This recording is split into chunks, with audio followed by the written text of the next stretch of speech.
Hello, everybody, and welcome in to our YouTube friends. Specifically, make sure you hit like and subscribe because we've got a great show for you today. We're handing out our awards for World Cup qualifying for the U.S. men's national team on today's show. It is all popping off, so let's do this.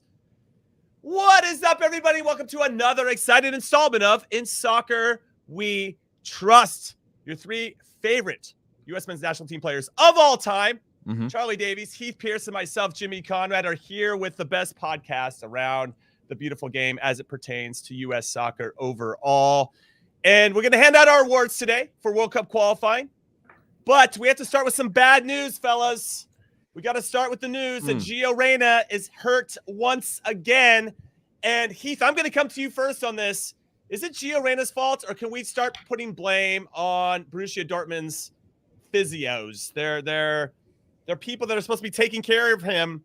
It just doesn't seem to be working. They seem to have a lot of injuries this particular season. What say you, Heath Pearce? You know, I actually really want Charlie's take on this because he went through so much physically to get back to the level that he played at after his accident. But for me, as I went through my career, I started to realize over time just how human the people you are dealing with around you. You know, when you grow up as a kid, you listen to adults as if it's the gospel and everything is right. And as you become adult, you start to realize over time that people are doing their best, but they don't always have the answer necessarily. And it caused a lot of trust issues for me with trainers, coaches, things like that throughout my career, because you start to question like, oh yeah, motive and intent. But obviously with regard to Gio Reyna in this one, they've got plenty of resources to get him to the best doctors. Germany has some of the best doctors in the world, the best specialists in the world, and I'm sure he's gone through all of those. But biomechanically, I'm sure he's just got some sort of issues where his body is, you know, we've obviously seen him over the last few years sprout up into being a very tall flower, and you know, a tall drink of water, as they would say. And his body has gone through a lot of changes, and now they're trying to identify what those are. The problem for me was that they basically said that we found it, you know, and it was like, we found the issue. And I've never heard somebody come out on an issue and say, we found it. Like, we identified the root of the problem. We've solved that problem, and now we're good. And I was shocked. I've literally in my entire life never heard somebody sort of identify the root, because, you know, sports science is so fluid of, you know, compensation and where you're feeling and where it's actually coming from on your body could be a million different things. And so when they were like, we got him, I was kind of shocked. Charlie, I don't know for you, you know, if you have any similar stories or anecdotes to be able to share around that. Yeah, I mean, when I look at Gio Reyna, he's a young player. He has the world in front of him. He's playing next to a striker in Holland who's been floated with the world's best clubs, right? He's on this trajectory, I think, similar to Holland, not at that same level, but he's a world superstar for his age. Everyone in the world recognizes him for the quality that he has. You're hungry. You're determined. You want to be at that level. You want to be considered with the likes of Phil Foden and, you know, even Jude Bellingham and some of these top young players in the world. I've been there where you have an injury and it derails you and you have a couple of setbacks. Now, the problem is we don't know why this is happening to Gio Reyna, but what we do know is any young player, any player who does go through the injury process, you're rushing to get back. The physios can only do so much. They can say, this is your game plan, this is how we get you there. But as a player, you're always pushing the limit, you're towing the limit. And I think in his case, like any player, you want to get back to 100% match fitness, 90 minutes, every single match, playing every minute. And sometimes you push yourself over the limit because you get carried away and you get lost in it. It's so easy to get lost in it. But I mean, it's partially the trainer's job, right? Or the staff's job to protect the player from themselves, because like you would play 90 minutes every day if you could. Yeah, but they can't control you ultimately. They can tell you do this, X, Y, Z, but you're always going to push for more. And I think that's the tough part, especially with younger players, is they don't know the limits. They haven't been through, you know, if they're in their 30s, then you're saying, okay, I can pump the brakes. I can take the rest of the season off. But as a youngster, you're not hearing those words. It goes in one ear, out the other, because you're hungry and you're motivated and you don't know kind of the patience process is the most important part of the recovery. And you have no control over that, only time. And that's really tough to understand and digest as a younger player. No question. I got 3 things for everybody. First, apparently Borussia Dortmund are going to part ways with their longtime physio, Thomas Zetzman, at the end of the season, according to Sky Germany. So they do have a lot of injuries, by the way. Dortmund a ton. Second, it's clear that Heath Pearce stayed at a Holiday Inn Express last night because the guy's spouting out doctor stuff. So I appreciate that. Dr. Heath Pearce. Dr. Hollywood Heath Pearce right now. And then third, I actually wanted to get into the mind-body connection, because is there some stress going on in his life off the field that might be impacting what's happening on the field? And maybe to add to your point, Charlie, is the stress coming from him just trying to do too much too soon? Now, I'm going to give everybody a personal story that I went through, but I was more of a grown-ass man at this point. But I got a call from Bob Bradley ahead of the 2007 Gold Cup in Copa America. We were on the phone, and as you know with Bob, they're never 5-minute conversations. They're about 45 minutes long. And ultimately, he asked me if I would play in both tournaments over the summer.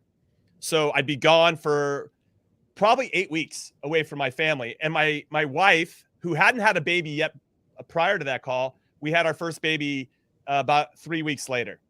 And at that point, once the baby came around, we were collectively, my wife and I, like, this is a long time to be away, especially with a newborn and just that adjustment from having 0 kids to 1 kid and putting all that pressure on my wife to, yeah, you got it. No problem. I'm going to go out and live my dream. You take care of the kid, you know? And so I had my own guilt and stress that was involved with that. Now, prior to me going with the Gold Cup team, I pulled my hamstring in Denver. Now, you guys know that I took good care of myself. I did a lot of yoga. I was very thoughtful about taking care of my body and trying to extend my career for as long as possible. I never got hamstring strains, but I actually believe it was due to the stress that I was under mentally that ultimately led to a physical ailment that I think solved my problem. I couldn't go to the Gold Cup, and I played in the Copa America. So I wondered, do you think there's any mind-body connection there, Hollywood Heath, that might be happening? Dr. Hollywood Heath, excuse me. I know you worked hard for that. Yeah. That's I went to school my whole life to be a doctor.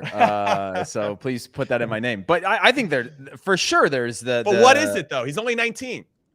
I mean, but clearly he's on this mission, and age I don't think has to do with. I think every day is a day towards where he wants to go, and now he's starting to have these setbacks, and especially when you're 19. You've never had to go through this stuff generally at 19, right? You bounce back so quick. You never have real long setbacks. Even if you get injuries when you're a youth player, it's all sort of a blur from my youth era. And I remember getting injured at times, but for the most part, you don't stretch, you don't warm up, you don't blah, blah, blah. You kind of, that comes when you're older. And now he's having to sort of step into this realm at 19 years old and go through this constant injuries where he wants to be on the field. I know he's got this 2022 World Cup in the back of his mind. I know he's got this could be potentially the best U.S. player ever in the back of his mind. We've said all that about him. So, of course, he's carrying this stress to see these setback after setback after setback at just his age. And now we're starting to say, well, like, can he ever be fully fit? You know, we put Christian Pulisic into this injury concern. He's always injured. He's always injured. That's not something somebody wants to deal with. So I guarantee you there's a lot of emotional, mental stress. I mean, he's crying when he gets injured. Right. I mean, that shows everything. I would say it's more of a rough patch, because if it's a player who's getting multiple injuries in different types of injuries, then you're like, okay, this is a player who just can't escape injury because it seems to just always follow him. This is just an isolated incident. This is a hamstring, and it's the same hamstring. So what it comes down to is recovery time, strengthening, recovery, not pushing it. And that's a long process. It's not something that it's longer than we ever give ourselves. That's for sure. Yeah, it's a hamstring. Okay, what's the prognosis? 6 to 8 weeks, and you're good to go. But it's not 6 to 8 weeks. It's so much longer than that, because there's that maintenance that you have to constantly do for. It could be up to a year on that hamstring, and then you got to look at compensation. Is other parts of my body compensating for the weakness in this hamstring? And then how's your left quad? How's your glutes? Maybe there's other parts of your body that's affecting the hamstring. There's so much that goes into it. And I think this is just a period where it's not going to last. He's going to grow from it. I think he's going to learn a ton about his body, but also a ton about what it means to be a professional athlete and the patience you have to give yourself. I am certain that once he gets over this hump, we're not going to be talking about injuries with Gio Reyna. I hope not. I hope not. Yeah. Jimmy, I got one. I wanted to add shoot. one thing on this real quick, and I know we don't want to sit on this for too long, but well, I think it speaks to a lot of our players. It's not Yeah. just Gio Reyna. It's Pulisic. Timo Weah seems to get hurt a lot. Conrad de la Fuente is now out for the season with Marseille. I know he's not really been in the pool lately, but he's still on the fringes. If he made a good run, I think Greg would call him back in, but now he's hurt till the end of the season. Yeah. It's interesting. Go ahead. When you're injured, right, you're always looking for answers. Like, I just want somebody to fundamentally tell me what is wrong with this. And when you start to go get more opinions, like when I got traded from one team to the next and I ended up having hip surgery and I needed on the other hip as well, which I elected not to do at the time. But when I ended up having hip surgery, I was on my third team by that point that was like, oh, it's your hamstring. You know, you got to strengthen your hamstrings. Oh, it's your lower back. You got to strengthen your back. You got to strengthen your core. Oh, yeah, this is actually coming. This is isolated into your hamstrings. And everybody's telling you all these things because everybody has a different opinion on what is wrong with you. And so when you're Gio Reyna, 19 years old, somebody's declared, I've got the solution to your problems, and you buy fully into that only to be let down. I mean, imagine the emotional exhaustion that goes in with that. Not only with yourself, as Charlie mentioned, with compensation. Right, you start to feel a little something somewhere, and you go, man, is this related to my hamstring? Is this something like you? That's the one side of the mental. The other one is just the trusting in the medical staff, the team around you, the people that are telling you things that you have to like. When you go into rehab, you got to fully buy in, because if you're second guessing, you're going to let yourself down, and you're not going to go all the way through it. But that also means you got to buy into somebody who's more educated than you. I mean, we've gone through this the last couple of years of having to listen to people who are more educated than us on all kinds of things around the world. But like, you have to be willing to buy into that. And I think that's, for me, looking back at my career, was one of the biggest stresses that I had, is having to believe somebody who told me something that didn't work out. Now I got to believe them, or believe somebody like that again. Well, you want to believe as well, because you want there to be a solution. You want there to be something concrete that you can work towards. And it's not that straightforward, to your point. What's interesting is when you're saying that, it's funny how they'll talk to you about what's wrong with you physically. Hey, you got this, or you're doing this wrong, or we should be working on this. But what they don't actually tell you, when I look back on my 12 years as a professional, they don't ever talk to you about, hey, emotionally, mentally, you're a little unstable. Can you cope with adversity? They never say that to your face. They're saying that behind your back in the coach's office. Is like, he's got a hamstring, but I think the guy's having some stuff off the field. And I wonder about the mental side and how maybe that should be approached. I don't know if that's changing. It's been a while since all of us have been in locker rooms. I assume it is, because the conversation is getting bigger, but there is some stigma still around mental health, and mental health is part of the equation as it pertains to injury, as I just mentioned with my own story back in the day. So, Charlie, I'm going to throw this to you. You know, how important was not only the physical confidence that comes from knowing that you've got a solution, you've got a track that you believe in, but also the mental component, and knowing that this is actually the right way to go forward, because that goes hand in hand. Well, I think initially too, if I was relying on some of the medical opinions that I had, people said, I'm never going to be able to play again. Right. So there was always going to be ones that are much more cautious versus the ones that are much more optimistic. And I think for me, it was, I believe in myself. I know I can get back on the field. I know I can still have success and score goals, even though it may seem unlikely as it seems right now. I know I'll eventually get there. And then it came into, man, you really had a terrible brain bleed, a bad brain injury. Maybe this isn't, something that you can do physically, because if you bump your head or something, or maybe you can't remember how to do certain things. So there's a lot that goes into it. I will say the support system is the most valuable portion of the rehabilitation, because sometimes you really want to push and you just can't do it. Physically, you can't do it. You need to have someone there who's going to support you and say, you know what, it's going to come. You have to stay positive. And I was so fortunate during my time. I have all these things going on. I basically fabricated to myself that I could make the World Cup team in 2010.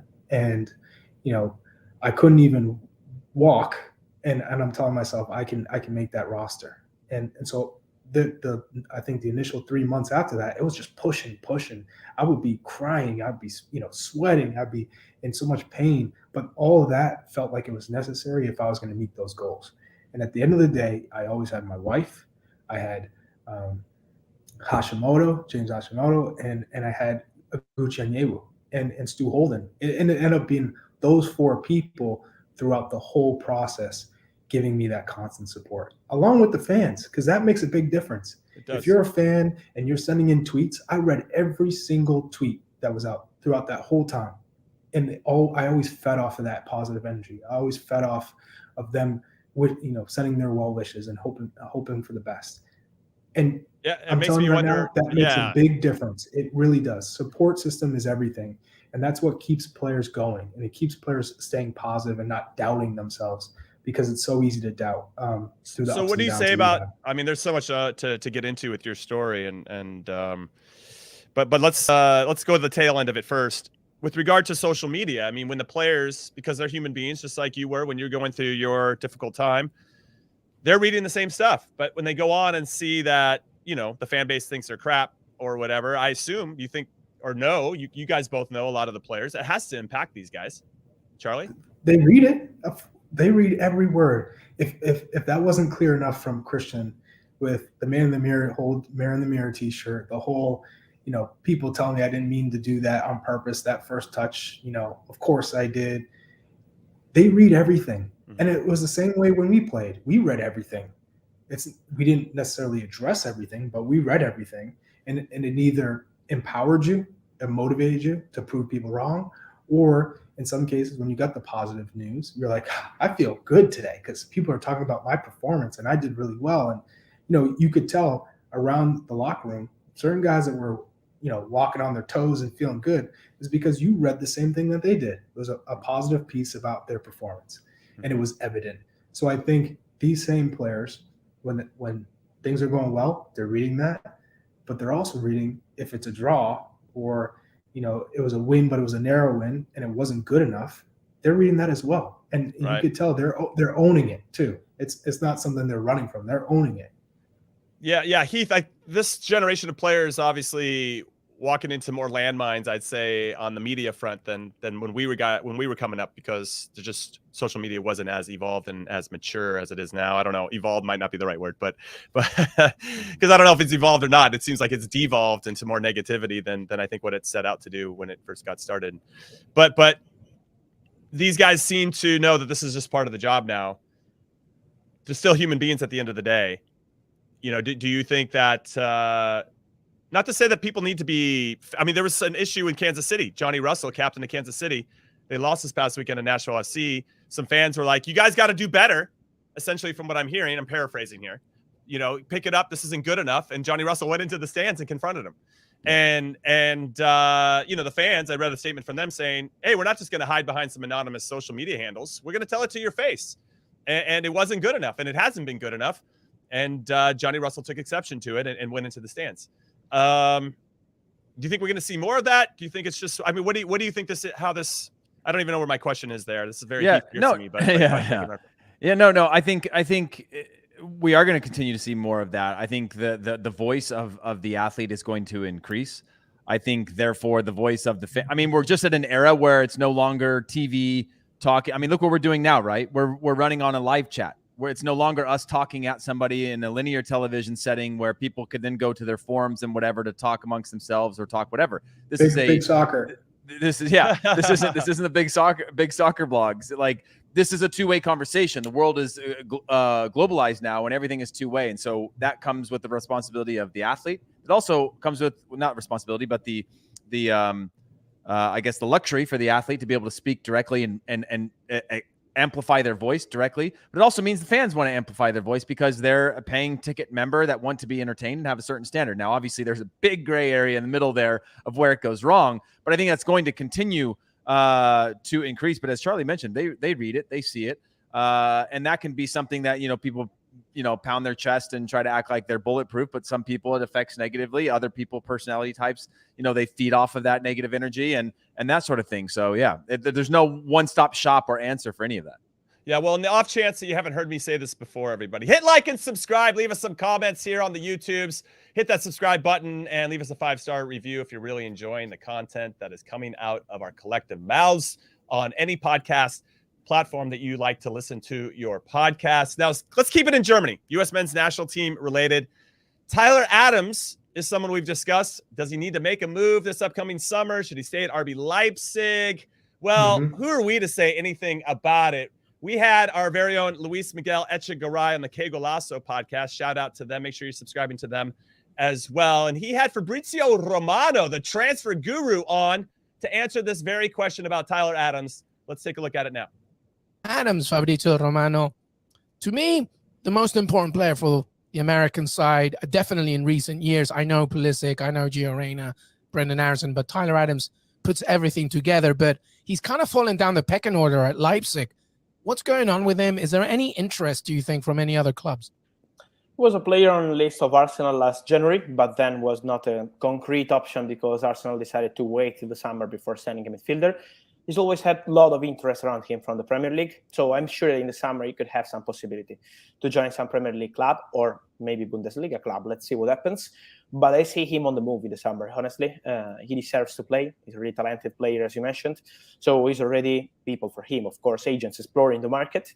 And so I'm sure that he has good chances to move in the summer, even because, as you mentioned, with Leipzig, they have different kind of plans with midfielders, and maybe he's not a regular starter. Let's see what happens with the manager. But at the moment, Domenico Tedesco is in full control of the club. They're happy with him. Let's see what happens in the game with Atalanta, because it's going to be really important for his future too. But at the moment, for Tyler Adams, there is a good possibility, I think, for him to move in the summer. And let's see what happens with Premier League clubs. All right, great insight there from Fabrizio Romano and our very own Luis Miguel Echegaray in the Que Golazo podcast. I can't iterate enough how much we want you to subscribe to them, doing some great stuff and have been for a couple of years now. Charlie, I'm coming to you. Tyler Adams. We've tap danced around this. We've actually probably swam in these waters before with our little tiny trunks and all that good stuff. You showing off your quads because that's what Charlie Davies does. But talk to us about Tyler Adams and if he does legitimately make a move and we have Fab there saying the Premier League. Where would he go where he could get those minutes that I think we all Leeds hope and know that he deserves? Leeds? Everybody's going to Leeds. Come on. That's true. Americans, every March American is linked to Leeds. But let's maybe leave Leeds out of it. Where else would you like to see him? You know, I would have said Arsenal, but it is it's a team that I think is too much in flux. You have players coming in and out of the lineup. There's nothing that speaks consistency when I'm looking at Arsenal right now. You know, they have a young group of players and talented group, but I think the pressure to win is so immense there that it might not be the best fit for him. But isn't that what we want of our players, is those situations? Yes, but I think it's case specific. And in Tyler Adams' case, you don't really need to worry about his ambition and his work ethic and him being pushed. He's never been a player that's going to be, I'm sitting on my high horse, I've already made it, and I'm all about salary. And no, that's not Tyler Adams. Tyler Adams is the engine room of the U.S. men's national team. He needs to be playing consistently, but he also needs to be protected, right? We've seen when he overdoes it because he covers so much ground, that if a manager is not in tune with how Tyler Adams plays and kind of the demands that sometimes require him to take a rest or a break, then the Premier League, when they're playing even more games than they are in the Bundesliga, might not be the best fit, at least the clubs that are playing in multiple competitions like in Arsenal, Chelsea, Man City, Man U, you know, those top clubs. So in saying that, I could see him make another move to La Liga. I could see him playing in the Liga. I could see him playing on another Bundesliga club, although less likely. A lower Premier League team, maybe a Wolves, would be a place where I could see him jumping in and performing and doing well there. Anything in Serie A? We got Felix saying maybe Serie A. Serie A would also be a great league for him because, again, you want to continue to learn and develop because we're never done learning and developing. But especially in Serie A, where it's all about tactics and being tactically sound, that would be a great spot for him because we know he can go everywhere, but it's got to be controlled. And I think in Serie A, that would be a great step in the right direction for him. Okay, Heath, your thoughts on Tyler Adams? Any teams that stand out for you? Yeah, I mean, when I think about the league, I just think about the secondary top-tier team, right? I think about a potential for a Marseille or a Lyon when you think about them generally speaking and what he could do at the level that he can play at. When I think about Italy, I think about, maybe it's a little more chaotic than Charlie would like, but in Atalanta, in the way that Tyler can cover ground and put out fires and be able to play in that a little bit of more of a chaotic type of environment. Roma, maybe in terms of the size, like I'm thinking more like size of the club, not necessarily club specific, because I think they might find themselves, potentially out of Europe next year. Who knows? As well. But same with Atalanta. But it could be a good situation for Tyler on the Atalanta front. Premier League again. I like the Wolves shout. I like Crystal Palace. I actually do like Leeds as well in terms of the way that they play. More on the chaotic side, which is maybe playing into Tyler's strengths and not necessarily the strengths of what he could develop if he was in a more tactical environment where he was a little bit kind of changing his style that could fit some of the strengths of his games and the weaknesses to kind of make him a better player, as Charlie was mentioning as well. I love Crystal Palace, by the way, with Patrick Vieira. What a manager that would be great. He has MLS experience. I mean, he played against them with New York City FC. I mean, so he's familiar with Tyler Adams, and that familiarity goes a long way. Plus, he knows how to develop players. Wait, hear me out. Hear me out. I like that shout a lot. I do think that Crystal Palace might have some players already in that position, but Leicester City, hear me out. Leicester City, they went and identified a holding midfielder a long time ago who ended up doing great things named N'Golo Kante, giving him an opportunity to showcase his skills on a bigger platform. They now have Wilfred Ndidi, who they've done the same thing with, and now he's a very desirable CDM that I think could make a move this summer. So if you lost Ndidi, they have Boubakary Samare, 23-year-old, but he hasn't necessarily lit it up in that one spot. I think Tyler Adams, imagine if Tyler Adams could play with Leicester, assuming their back four gets a little healthier in this summer. And then he's got Tielemans off his shoulder, Madison, Harvey Barnes. He's playing to Jamie Vardy. I like that setup in front of him. Now, defensively, I have some concerns with that. But then you got Kasper Schmeichel in goal. Like, it's just a nice, solid team. And if Brendan Rodgers stays, I think there's some nice consistency there. Leicester City, for me, would be an interesting choice. Now, obviously, I agree with you guys at Leeds, and everybody else is saying Leeds is a nice fit as well with his style. And but Jimmy, those names are the same as like a Schlupp or Kouyaté at a Crystal Palace in terms of like, you're going to be competing with. We're not talking about Watford and Norwich. We're talking about really solid middle table to upper middle table pushing Europa. Like, I think Crystal Palace are one or two signings away from being in European contention and turning their million draws into wins. But like, same with Leicester City, Leeds to some extent in terms of the size of the club. I mean, you're going to be competing, but you're not going to be competing in a sense where at an Arsenal, as Charlie mentioned, like you might find yourself out of the team for months, and it might be because of things you can control, but it also might not be because of things you can control. Right. No, unless you're very, very, very good. No, that's fair. That's fair. Well, we're excited to see how it goes, and obviously we'll keep Fabrizio Romano on the case as he does. That's why he's one of the best in the business at the transfer stuff. All right, everybody, we're going to take our quick first break and our only break, and then afterwards we are going to do our awards for World Cup qualifying as it pertains to the U.S. men's national team. So do not go anywhere. This is it.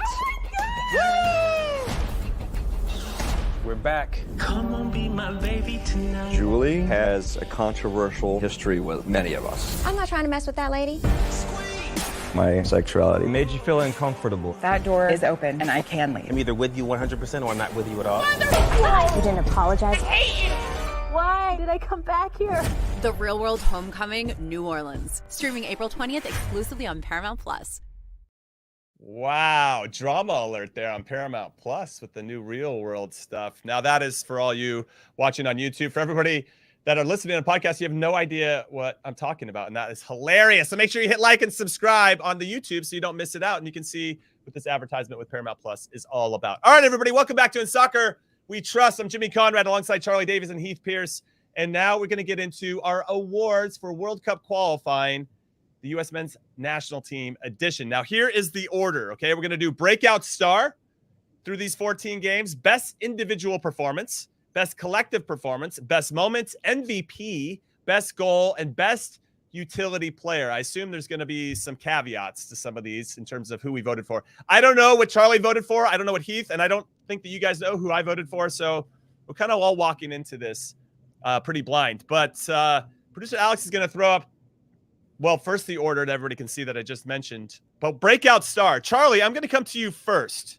Your breakout star for this World Cup qualifying campaign. The first time we've qualified for a World Cup in 8 years. Yes, it's Yunus Musa for me. Nice. choice. Well Nice done, choice. Yunus. You know Well what? done, Yunus. Well done, Well Yunus. deserved. He's the breakout star in the sense that you looked at Nations League and he didn't touch the field. And I always thought, oh, wow, this is a player who committed from possibly playing for England, and he's playing at Valencia, and he's starting, and he's not even cracking the lineup. And I thought I was confused by that, because I'm like, this player is a game changer. He's different than your typical American midfielder. And so it took him World Cup qualifying to get his opportunity, and he never looked back. Everyone has loved his quality, his technique, his style, and how he can break the lines on the dribble. It's rare for a midfielder that we have that can win the ball and then use his acceleration and burst of pace to change speed, get through the midfield, and then connect passes. So for me, he is a certified star, and he's the breakout one for the U.S. men's national team. I love that choice, Yunus Musa. Oh man, he is. If he isn't a cult hero already, he is for us. But I love that you singled him out. Heath, how about you? I went with Walker Zimmerman just because we started to see consistency in the team, at least defensively, when he came in. Obviously, was another guy, got called in late after an injury to, I think, Tim Ream, and wasn't part of the plans, couldn't get a sniff, was doing his job at the Major League Soccer level, and then came in and just never looked back. And so to me, as a breakout star, obviously, I would generally tend to lean towards attackers, and I think Yunus Musa is a fantastic shout. I may or may not have voted for him for something else later on.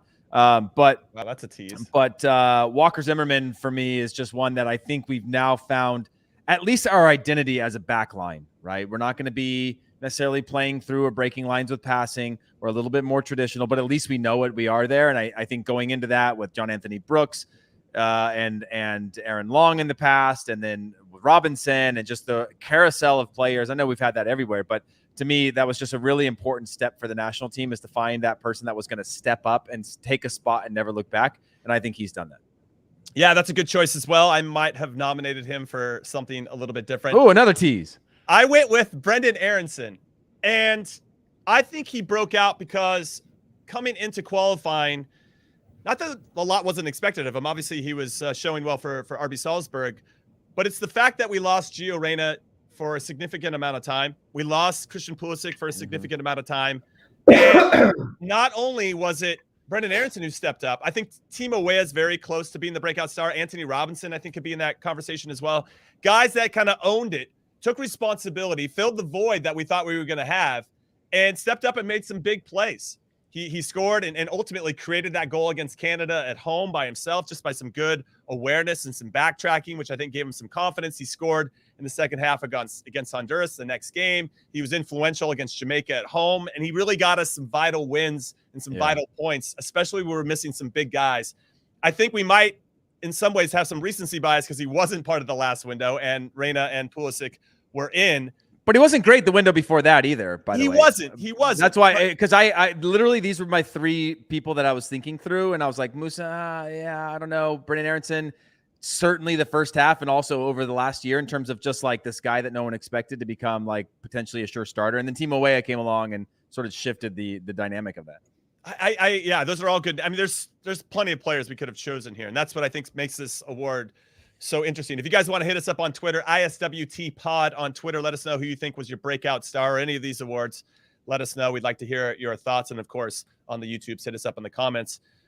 There's something about Brendan Aronson, because there was a big fear from us in particular, like, man, no Pulisic, no Reyna, we're in trouble. And we had some players step up, and I just thought that he made some big plays and big games for us. So that's who I went with. But I'm glad that that they're not all the same. I'm glad that this is spread around, because I think it speaks, Charlie, to the diversity of our team, and that we can start to rely on more players than living or dying with one performance in Christian Pulisic, Agreed.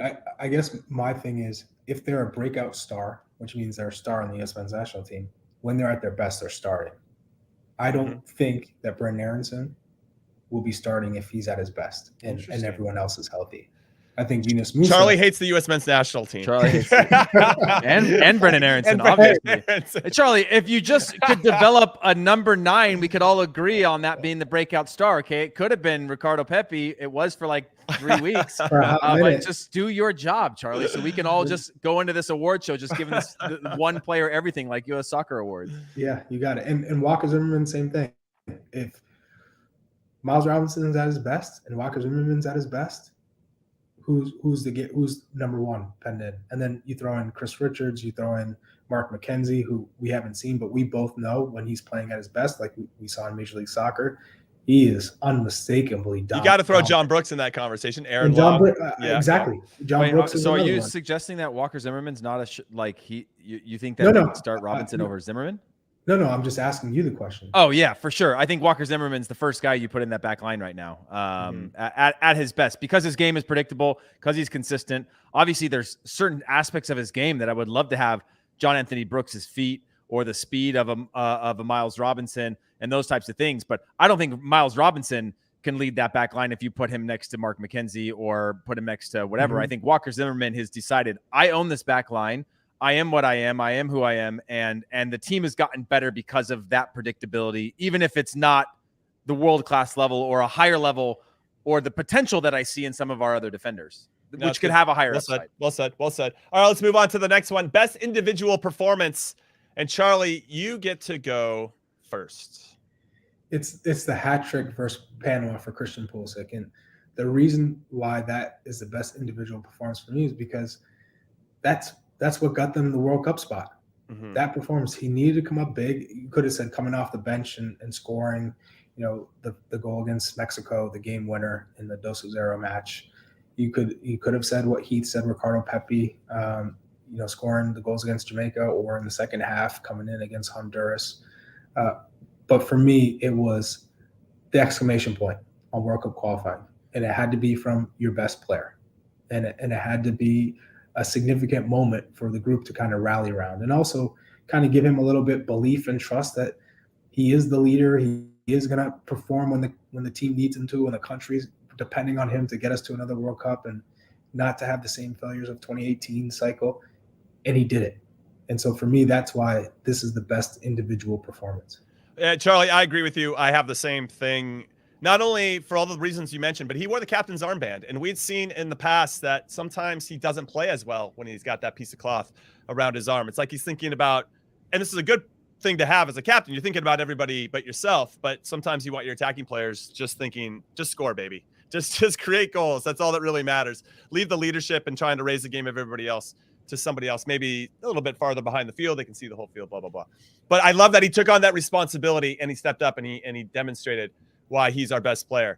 And I thought that was really important, not only for the team, but for him in particular, and obviously booking our ticket to the World Cup, as we were 99.9% sure, but so sure that we rolled out a qualified banner, because why wouldn't we do that? Mission accomplished, everybody, even though we didn't necessarily get there yet. Anyway, we got there in the end, but I thought it was a fantastic performance. It's not easy to step up and take penalties in big moments. It's not easy to continue to push the game and try to make things happen in a way with his type of mentality. And I feel like we'd seen in other moments in this window where he was a little unsure of himself. So it's nice to see when he's playing on the front foot and being a protagonist. And I thought that was a good example of it. And obviously the stakes were so high for him to show up in that was very, very cool. All right, Heath, you, since me and Charlie agreed on a couple things, I don't think you're with us on this. No, I mean, I think that's a fantastic shout, because again, I've got it later on. Just the magnitude of that game is so convincing that it's an incredibly courageous moment. And that's actually what I'm pulling from with Ricardo Pepi against Honduras, to score at his age with how little experience he had, for the U.S. to come back from behind. And it was a team effort, but the effort and the performance he put into that game, which really, I think, potentially saved Greg Berhalter's job. Maybe not. Maybe they were never thinking about that. But it was in a dire moment where everybody was getting the flashbacks of 2018 of going, man, this is going to be a gigantic disaster, being down 1-0, for him to score that goal. And obviously, individual performance maybe wasn't so much that match. Had 2 goals against Jamaica soon after. And so I think probably I'm putting it all into one sort of recency bias window inside of my head. But I think that one against Honduras, I just wanted to give credit to that, because that was a very tricky place to play, as we all know. A very difficult game, being down 1. And of course, other people scored, and the U.S. ended up kind of running away with that. But I think just for Ricardo Pepi, it was a breakout moment for a player that a lot of people were questioning and still continue to question. He showed some flashes there that I think are worth the award for me. Okay, and I respect that. He scored some big goals in big moments, and I think that's super important as we look back on all of this with the dust settled in some ways. So it's not like we're in that moment and we're feeling a certain type of emotion. We can look back on everything with a smile on our face because we qualified. All right, let's go to best collective moment. I'll go first here. Best collective performance, and I'm going to say the 0-0 draw at Mexico. And everybody's like, "Oh my God, so boring. Why are you going 0-0? What are you doing?" And listen. I just thought going down to Azteca. Is that Charlie? You're doing Charlie? That's my best Charlie impression. But I just loved our performance, and we created 2 chances to win that game, and we didn't do it. But that aside, it's not easy to create those clear-cut chances in Azteca. I thought that our back line, and this is me kind of geeking out on team shape, but we didn't drop too deep. We never got too high. We never let ourselves get too exposed. Didn't really give up too many clear-cut opportunities. Everybody was up for it. That was a game where everybody's questioning whether we should roll out our best team because we should save all of it for Panama, but it ended up being the best thing we could have done because that point proved to be very valuable, so we didn't have to chase anything against Costa Rica on that last game, which would have been brutal. So it just was such a valuable point. Otherwise, we would have been finishing in 4th if we had lost to Mexico there. And I just love the initiative. I love the drive, the energy, all the intangibles. And on top of that, the tactics I thought were spot on. We created a couple chances. We were tough to break down. And I thought just in terms from, because the knock on this team is that we're not necessarily very good over 90 minutes. And I thought for 90 minutes, we were very good in this game, and it proved to be a very valuable point. Heath, I'm going to come to you. What was your best collective performance from the squad? Actually, let me ask you a question real quick on that, Jimmy. Mm-hmm. Do you think of the answers we're going to get to, because mine was the U.S. against Panama in terms of collective performance, that was one where we saw in 2018 what needed to happen, and that's what I compare it to, is this moment of like, this is the time. We didn't get the point. We could have gotten 3 points at Mexico. We didn't. We got a point. Fantastic. I love that. Performance was great.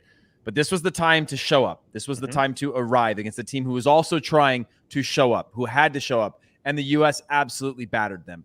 And I thought that, for me, from a collective performance, wasn't the greatest in terms of player for player, in terms of player ratings across the board. But as a collective performance where you've been in those games where the pressure's on, you're in the locker room, and everybody's saying, today is the day. We're not going to let each other down. We've got each other's backs, and all those things that I'm making up that I'm assuming happened. That's where I give the U.S. versus Panama in that one. But, Jimmy, I guess my question back to you on that one was, and for Charlie also when we get to him, which of these do you think best prepares we're giving these collective performances? Which of these performances do you think is the most replicable to what a World Cup match would be like? I think in Mexico is going to be like that. And it just has all the elements. You're playing a tough opponent. You have to be structured in a way. You know, another little thing that I noticed about that in the game in Mexico that I really appreciated was the discipline of our outside backs, where sometimes when we're playing an opponent, especially at home, where we think we're a little bit better than them, sometimes Odessa and Anthony Robinson will bomb forward together and we lose a little bit of that balance. But I thought the overall team discipline against Mexico was so good. And you're going to need to replicate that, but also not where you are dropping too far deep or you're too high. I just thought everything was really spot on from that perspective. And I meant to talk to Walker Zimmerman when we had him on not too long ago about that, but that's getting in the weeds a little bit. But I just thought that game, my breakout player. You're talking about my breakout player? Yeah, your breakout player. Yeah. So that's kind of where I was leaning. Charlie, what'd you say? Collective performance from this group. Collective performance for me was the 2-0 win against Mexico. Nice. And the home dominance. If Mexico didn't really sniff an opportunity except for the one that Chucky Lozano had, and Zach Steffen came up big, and it was also a big moment for him because we hadn't really seen him tested all that much, and people were questioning, he's not getting significant playing time in Man City. Can he come up with those moments where you need him to make that big save? And he did. And for me, that was the most complete performance against arguably the best opponent in CONCACAF. So my second one would have been the draw at Mexico. Same thing, Jimmy. The reason why I guess it wasn't was because he didn't get the 3 points. Right. But ultimately, you were tested in the toughest place to play in CONCACAF, and you were the team that were on the front foot. You were the better team, I'd say, over the course of 90 minutes. And I think they earned the country's respect after that, because people have been talking and all the chatter about how negative this team plays and the selection's not right, and everything worked out except for the result. We just didn't finish. Everything else was a 10. The team selection, the attitude, the mentality, the approach, even instances with the game. Our big stars delivered. Our game changers delivered game-changing moments.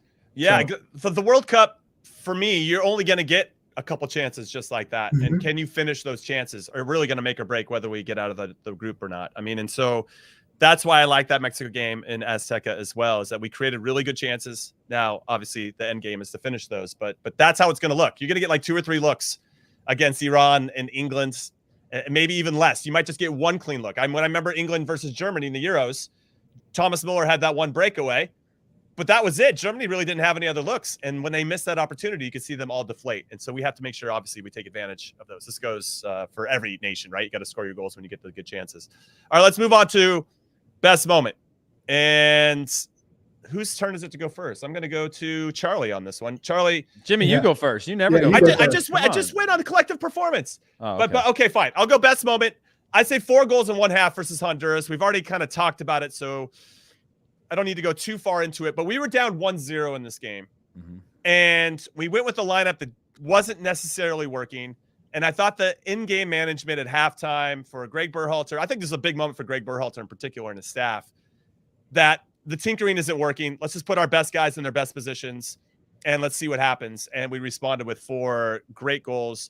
Anthony Robinson actually came on and for George Bello and came on and scored within the first 5 minutes of the second half, which I really think was the catalyst for us to continue to score more goals and gave us that confidence. It's not easy to win in San Pedro Sula. Up until that point, Honduras looked pretty good. This was the 3rd game of the window, and they were tough, and they should have beat Canada in that first game, and they didn't. So they were still with a lot of confidence. This wasn't Honduras at the end when they were already knocked out. Unraveled, yeah. Yeah, they completely unraveled, and we had them unraveled. And what I really liked about it, and why I say best moment, is that it was in this second half when we were scoring these goals, we were like, holy shit, these guys are good. Our guys are good. And look at them. When they're playing with confidence and enjoying themselves, they cannot be stopped. And it was infectious for me as a fan to see how good this team could be. And for them, I think what was cool too is that you could see them looking at each other like, we are really good. Now let's keep going, and the fact that they went and got 4 and really continued to step on the throats of Honduras was awesome. And I thought that was a turning moment for World Cup qualifying, not only for the players, but also for Greg Berhalter and his staff. Yeah, Jimmy, I agree with this one. Also, just because of the fact that, again, a lot of our results, you go back to Nations League, you go back to Gold Cup, they were won by grit and determination and fight. And like these types of things that we have, that we connect this U.S. men's national team to that. And you go, whoa, they have all these things. But that was one where they flipped a switch and they were doing combination play, the rhythm of the game, the press of the game. They did all those things. The intangibles that we talked about, the fight and all that stuff was also part of that. But they also showed a level of an ability to beat other teams. And that's why I also went with the second half versus Honduras, this 4 goals in 1/2, because it was just one of these things where I just saw them come to life in a way that wasn't like, Mexico should probably beat us in the Nations League final, but we got a few big moments, individual moments, and we just fight like hell. This was a little bit more of like comprehensive half where I was like, okay, there's something in this team. There's something in this group. And Charlie, you're going back to the well one more time for beating Panama. Here we go. Might as well, because it was the best moment. 2018, you failed to make the World Cup. And I get the second half. It was so significant against Honduras. But at the end of it, people were like, man, Berhalter was crazy for picking that lineup in the first place. It wasn't like hey, we're back to where. It was more of a frustration because why did we have to make those changes at half? Why did the team have to play like that to begin with? And you played some players out of position, or some players got an opportunity that probably really shouldn't have. This game was, what's at stake? You win basically and you're in. Everything boils down to this moment. You've had so many ups and downs. You've had great performances. You've had good performances, and you've had horrible performances. All of it, none of that really matters now. Everyone has to show up and perform. And when we won 5-1 and we did it in that way, the team celebrated like they had won. They're going to the World Cup, and they basically did, barring an absolute meltdown disaster that would be unforeseen. So it was a joyous moment because one, Christian, your best player gets a hat trick, but you're winning 5-1, and you basically said, "Hey guys, we're going back to the World Cup. We did what we set out to do." So for me, that's got to be the best moment. No, yeah, of course. But I would have spread it around, and I think there was some learning. We can mention it for sure. All right, let's move on to MVP. This was actually a difficult one for me in some capacity. Wow. Only because I was trying to decide on who was the out-and-out MVP of the team, and I think it kind of changed from game to game. Sometimes it was Pulisic, sometimes Brendan Aronson, Ricardo Pepi, sometimes it was one of our center backs or goalkeeper. But when you think about an MVP, I think about being the glue of a team, somebody who's keeping it all together. The most important, maybe not on the stats, but just the one that is a leader, that is driving the team forward, that is doing the thankless work in different spots of the field. And I think we all agree here. Tyler Adams. We all picked Tyler Adams. So those are my thoughts on him. And as I started to think about it a little bit more, it's not he became a more obvious choice, but when he fits into my definition of an MVP and being the glue of the team, and the fact that he is the out-and-out captain, they can give the armband to Pulisic at times or Walker Zimmerman, but Tyler Adams embodies a captain. I'm proud that he's our captain. I love that he's representing us. I love his approach to the game and how much it matters to him. He cares. Not to say the other guys don't, but like just the way that he embodies that enthusiasm and passion for the sport really fires me up. So it's very cool to see him wear the captain's armband. Heath, I'll come to you. Why Tyler Adams? Yeah, all the things that you said. There is just a pride that he has in his willingness to defend in tough moments, his willingness to put out fires and help the team in a lot of ways that, Jimmy, we're defenders, right? We know that that's the first priority. Right. Midfielders, it's harder to find somebody with that type of mentality that's willing to sacrifice all the other fun stuff that you want to do in a game to keep a team in the match, to be able to bomb back, to put out, allow your fullbacks to take more risks. All the things that were benefits of having a player like him on the field, I think are unbelievable. And it's just his energy, his attitude, his relatability as a person. I know that doesn't really count, but like as an MVP, there's just so many factors about his game that, again, maybe weren't there in the big flash moments of Christian Pulisic scoring a hat trick or scoring a goal against Mexico in a big moment, or Weston McKennie scoring against Mexico. These kinds of things that are the glory moments, I still go back to. None of that, I think about, like, none of this is possible without Tyler Adams, is what I'm saying. Like, you're missing Tyler Adams in this World Cup qualifying campaign, we might be giving up a couple more points along the way that change the whole trajectory of all this. And that's a great way to say it. Charlie, your thoughts on Tyler Adams? Just his consistency. What he meant to the team, the respect that the team had in him, and he played with his heart, and you could see that. And for me, I look at that Mexico game in Azteca, he was everywhere. He put out fires left and right, and some people probably wouldn't notice necessarily all the work that he did, but him just chasing a player or cutting out a passing lane took away a scoring opportunity, and you would have never known because the ball went to somewhere else and they retained possession. Right. But it was through his work that allowed the U.S. to be so good defensively in Azteca Stadium. And that's what we saw from him every time he went out. It was the work rate, the consistency, the determination, and he wasn't doing it for plaudits. He wasn't doing it for the media or for a sponsorship deal. Yeah, like how you strikers track back sometimes to do a tackle so the stadium goes wild, So that Coca-Cola comes in. All you gotta do is one track back. One good track back. To do the slide tackle, you stand up and you say, "Yeah," you see everybody I'm defending, and then that was it. That's good. That's we call that the Taylor Twelman special. That's a joke for just a handful of us, and I hope that Taylor gets that. But Greg also said in the comments that the consistency of Tyler Adams is really what put him over the top, and he really appreciated our choice. If you have any other thoughts on who should be MVP, hit us up in the comments or ISWT Pod on Twitter. All right, let's move on to best goal. Charlie, I'm going to go to you because we have the same thing, and it was a bombazo. This isn't the most important goal. I want to throw that out there. This isn't the most important goal. It's just the best goal, and it was Serginho Dest's bombazo against Costa Rica. Tell us more about it, Charlie. And if it wasn't this goal, it would have been Christian's goal where he takes it down, turns, megs the guy, and puts it in. Bro, Timo Weah beating 4 guys against Jamaica to hit it off the back post and in. Like that was an important goal. Got us a draw. But it's not top nasty. 2. It's nasty, not top 2.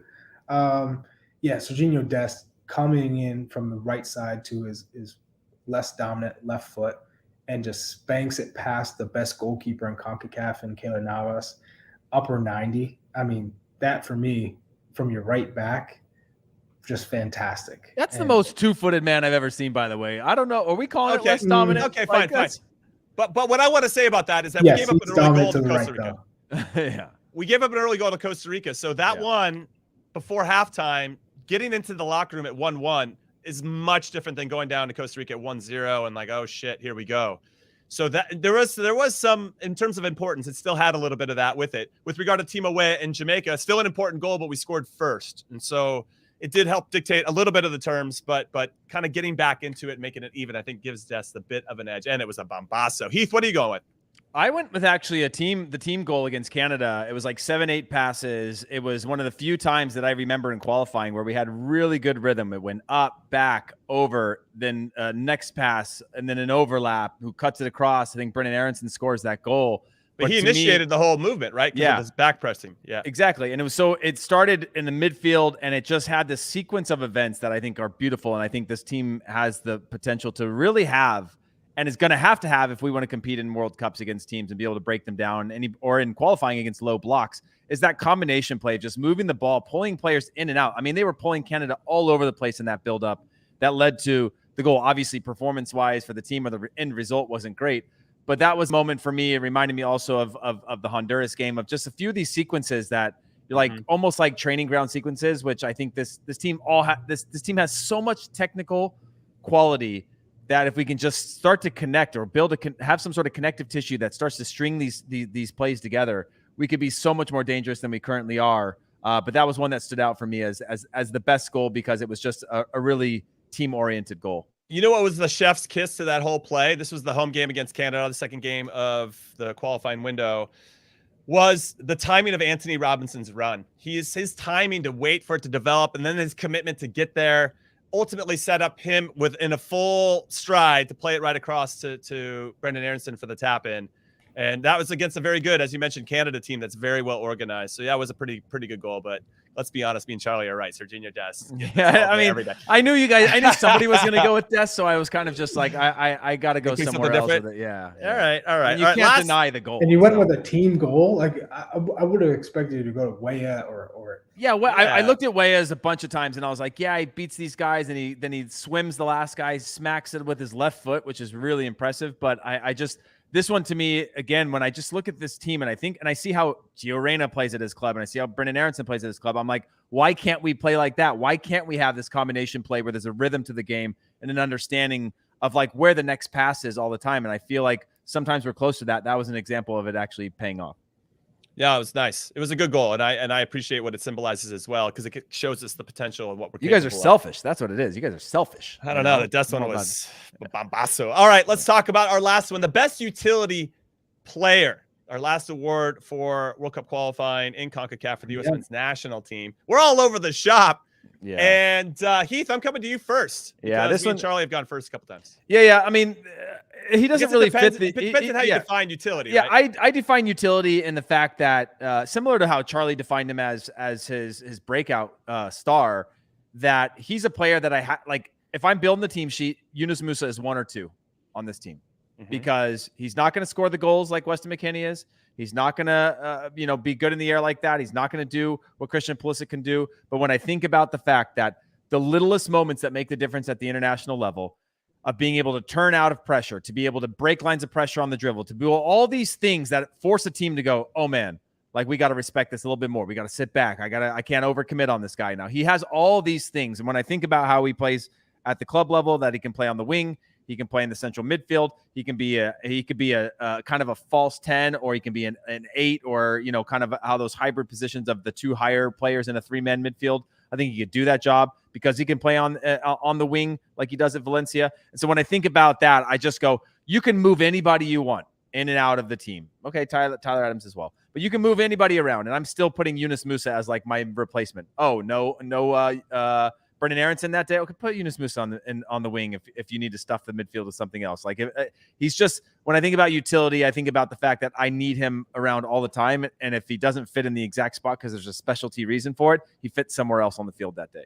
Okay, no, I like that shout, and I could see him fitting this role and also the breakout star. Charlie, who are you going with now for best utility player? And I can see how Heath can say you can really input, get Yunus Musa to kind of play anywhere because he has the qualities to do it. But he's not proven in all those areas. Kellyn Acosta, on the other hand, as a utility player, I also think of utility players, you're not set in any one position. And I'd say that's exactly what Kellyn Acosta is. If you even play right back, left back, a 6, an 8, even a 10, he can do it. Or you're subbing in a player who can play multiple positions. You're protecting a lead. Kellyn Acosta is your utility player. You can use him to do anything, whether it's bolstering the midfield, whether it's defending, whether maybe for set pieces you're bringing him in just for attacking dead balls. Whatever the scenario is, I think Kellyn Acosta is your glue, your kind of your duct tape. He's probably not going to. He's not a starter on this team. When you're looking at the whole group as a whole, when everyone's healthy, he's not starting over Weston McKennie. He's not starting over Tyler Adams. He's not starting over Yunus Musa or Gio Reyna or Brendan Aronson. The list goes on and on. But he's one player that you can depend on. And that's why he had the record for most consecutive games played with this group. No matter who was playing, you knew he was going to get on the field. And whatever tactics you're going to play, if you're going to be aggressive, you're going to sit back, you're going to counter, he can make it work. And so I think Kellyn Acosta is a very talented player, and he is one of those guys that you're going to need come the World Cup because he can play so many different positions for your squad. Yeah, I think in the true definition of the word, I'd say Kellyn Acosta is probably the most utility because he's a bit of a spot starter, whereas the guys that we're mentioning, me and Heath, are looking more like starters. The only reason I brought up Walker Zimmerman is because he didn't even start World Cup qualifying with us. Wasn't even a part of the October windows, didn't play in the first, and then he came in and was somewhat of a revelation by being just steady. He just was steady, and he brought some leadership, and I think he helped bring some consistency in the spine of the team, which we needed because John Brooks seemed to be on the outs and now clearly is on the outs with Greg Berhalter, and some of our younger center backs are still younger center backs, and they're going to make some mistakes and lack that consistency that we need. So I brought him into the equation because I feel like he started as a utility player that turned into an absolute stud muffin for us. Now, he did play for us in the Gold Cup, wasn't part of the Nations League, played for us in the Gold Cup, but got hurt in the third game against Canada, third group stage game, and then was not a factor. It was James Sands and Miles Robinson that played center backs and kind of saw it out as we beat Mexico in the final. And then he just couldn't get back in the team. And that was a bit unfortunate because now we can see the qualities that he would have brought. And you wonder if he had been in the team earlier, would we even been in that position? Would we have given up certain goals? Would we have played a little bit better? That's just one of those X factors, a lot of what ifs there. But I just wanted to give a shout out to Walker Zimmerman. I'm glad. Well, that was clear. You just wanted to give some center back love. I did. There's no versatility with the center back. But hey, here's the thing. I'm blaming Alex for this because we didn't define utility, right? If utility is used as a noun, guys, it's the state of being useful, profitable, or beneficial. If it's used as an adjective, it's useful, especially through being able to perform several functions. So yes, there wasn't a clarity there. Functional rather than attractive is another adjective way in which well, you know what? So. I'll say that in terms of versatility here, Charlie, that I think that Walker is good on and off the field. He's good in the locker room, and he's good at life, dude. He's good at life. He's a parent now, you know. All right, like those were our awards. Those were our awards for the Concacaf World Cup qualifying. Biggest takeaways of this window. Any final thoughts, Heath Pearce? I will come to you. No, I mean I didn't have too many run-on sentences today, so a step forward for me might. But you are a doctor now. Congratulations. Yeah, doctor. I am a doctor as well. Thank you. This was a great episode. I was glad to kind of have a discussion. Obviously, we used the awards to sort of elaborate more on. We could probably, if we sat for 20 minutes, we'd agree on probably the same things in a small window, but to open it up to debate, I think is the whole idea here, instead of just sort of swimming with the current all the time. I love that. Charlie, final thoughts? I love the show. I mean, I love it too. It was a good award show. You know, it's flexing on the rest of the pod. Yeah, Sammy, I just want to make sure everybody that doesn't see this on YouTube can hear it. Sammy says in the comments, Charlie flexing on the rest of the pod by using each of his house's 200 rooms. Yeah. Because every he's time yet we to do use a the podcast, same backdrop. he doesn't use the same backdrop. Yeah. He's got themed rooms too. Like one of them's like a deep mahogany all wood for those that that's listen where he to this. sits, And then sits his wine. now he's in like the gallery, the art gallery side of the place, which is beautiful. No, thank you. No, I just have a lot of fun with this, and I'm looking forward to our next guest. Yeah. I'm just excited for the rest of the week, and obviously as we continue to build up for the World Cup. Those are my final thoughts. So make sure you guys tune in with us on Thursday. Go ahead. Taking this show to Qatar, by the way? It is being discussed. I don't know if anything's been finalized yet, Charlie. I mean, they should consider it. They should. Throwing that out there. Just throwing that out there. Let us know. You know what? Why don't you hit up our bosses on Twitter, ISWT Pod on the Twitter, and see if we can make that happen. You know what we should do? We should take this thing on a barnstorming tour before the team actually loses, before the team actually leaves. Yeah, loses. What am I throwing out there? That's bad juju. But before the team leaves, maybe we do it around some of the friendlies. I don't know. Again, just brainstorming with everybody. But that is it for today. And Soccer We Trust is over. We'll see you guys on Thursday, 12 p.m. Pacific, 3 p.m. Eastern. And then if you want to listen to it at any time at your desire, you can find us on any of the podcast platforms that are out there. We'll come out to you on Friday at 10 a.m. Pacific, 1 p.m. Eastern. Don't worry about the times. Just turn on your notifications, hit like and subscribe, and you won't miss a thing. So on behalf of producer Alex, producer Des, Charlie Davies, and Heath Pearce, I'm Jimmy Conrad saying thank you for listening to Soccer We Trust. We'll see you next time.